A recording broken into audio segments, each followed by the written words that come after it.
Passages is a non-profit organization. Someone very close to my heart approached Passages and brought to our notice the need to spread the widespread availability and usage of drugs by teens. I myself am a mother of 2 boys, but I was shocked with the stories I've been hearing. And damn, with the help of the financial support of our Global Foundation and Real Life Entertainment, Passages decided to support the project of producing a film. Missions and crew who helped to make this film a reality. That's all I have to say. I'd like to continue.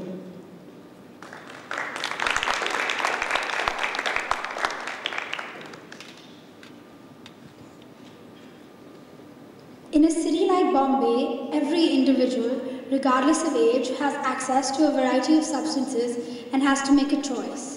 I myself watched many of my close friends make the same choice, and many of them made the wrong decision. It turns out a difference in our individual lives.